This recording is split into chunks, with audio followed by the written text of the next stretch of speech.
মহাভাৰতৰ এনে কিছুমান মহান পাত্ৰ আছিল যাৰ দ্বাৰা বৰ্তমানৰ কলিযুগৰ বহু লোকে সেই মহান বীৰসকলৰ কৰ্মৰাজিৰ পৰা অনুপ্ৰেৰিত হ'ব পাৰে।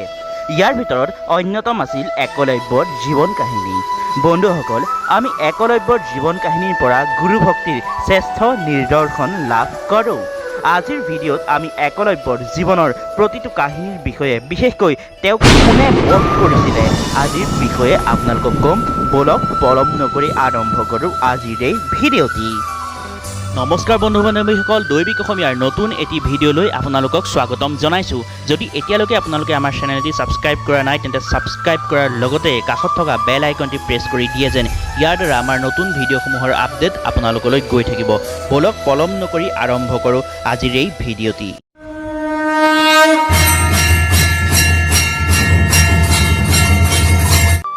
একলব্য আছিল হিৰণ্যধনু নামে এজন নিষাদ ৰজাৰ পুত্ৰ। একলব্যৰ সৰুকালৰ নাম আছিল অভিদম্য।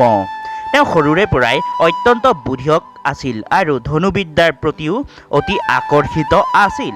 একলব্যৰ ধনুবিদ্যাৰ প্ৰতি থকা লগন তথা হেঁপাহক দেখি এজন মুনিৰ পৰামৰ্শক্ৰমে ৰজা হিৰণ্যধনুৱে একলব্যক লগত লৈ গুৰু দ্ৰোণাচাৰ্যৰ কাষ পায়। কিন্তু গুৰু দ্ৰোণই কেৱল ক্ষত্ৰিয় ৰাজকুমাৰকহে অস্ত্ৰ শিক্ষা প্ৰদান কৰে। সেইবাবে একলব্য আৰু তেওঁৰ পিতা হিৰণ্যধনু তাৰ পৰা উভতিব লগাত পৰে। কিন্তু একলব্যই ইতিমধ্যে মনে মনেই দ্ৰোণাচাৰ্যকে গুৰু হিচাপে ধৰি লৈছিল। সেয়েহে তেওঁ গুৰু দ্ৰোণাচাৰ্যৰ প্ৰতিমা সাজি নিতৌ অৰণ্যৰ মাজত গুৰু দ্ৰোণৰ প্ৰতিমাৰ সন্মুখত ধনুবিদ্যাৰ অভ্যাস কৰিব আৰম্ভ কৰিলে। লাহে লাহে সময় বাগৰিব ধৰিলে আৰু একলব্যৰ ধনুবিদ্যাৰ অভ্যাস কৰি কৰি কালক্ৰমত এক অত্যন্ত কুশল ধনুৰ্ধৰ হৈ পৰিল। এদিন গুৰু দ্ৰোণাচাৰ্যই কুৰু পাণ্ডৱ সহিত একলব্য থকা অৰণ্যৰ মাজত প্ৰৱেশ কৰিছিল। তেওঁলোকৰ লগত যোৱা এটা কুকুৰে একলব্যক দেখি ভুকিবলৈ আৰম্ভ কৰিলে। তেতিয়া একলব্যই ধনুত বাণ জুৰি কুকুৰটোৰ মুখ বান্ধি পেলালে, কিন্তু কুকুৰটোৰ মুখত অকণো ঘাঁও লগা নাছিল। এই দৃশ্য দেখি দ্ৰোণাচাৰ্য সহিত কুৰু পাণ্ডৱ অতি আচৰিত হ'ল আৰু দ্ৰোণাচাৰ্যক এই বিদ্যাৰ বিষয়ে তেওঁলোকে সুধিলে। তেতিয়া দ্ৰোণাচাৰ্যই একলব্যক লগ কৰি সকলো কাহিনী জানিলে আৰু একলব্যক গুৰু দক্ষিণা বিচাৰিলে, তেওঁৰ বুঢ়া আঙুলিটো। গুৰুৰ বচন ৰাখিবলৈ একলব্যইও নিজৰ বুঢ়া আঙুলি কাটি দ্ৰোণাচাৰ্যৰ চৰণত ৰাখিলে। বন্ধুসকল, ইয়ালৈকে আপোনালোকৰ বহুতেই একলব্যৰ বিষয়ে জানে, কিন্তু ইয়াৰ পিছত একলব্যৰ কি হ'ল?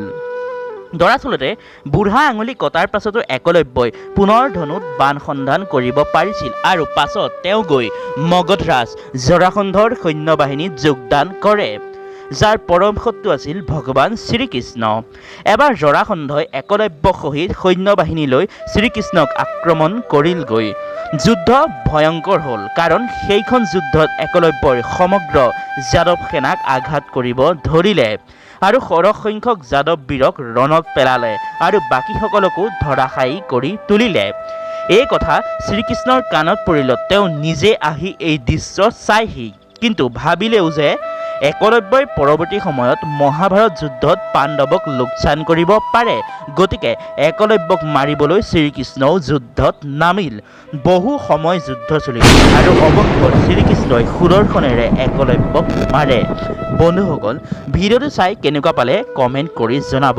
যদি ভিডিঅ'টো চাই আপোনালোকে ভাল পালে তেন্তে লাইক কৰিব, শ্বেয়াৰ কৰিব আৰু সনাতন ধৰ্মৰ লগত জড়িত এনে ভিডিঅ'সমূহ চাই থাকিবৰ বাবে ছাবস্ক্ৰাইব কৰিব দৈবিক অসমীয়া ইউটিউব চেনেল।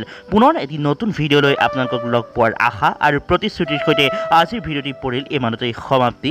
এতিয়া দিয়ক অনুমতি, ধন্যবাদ।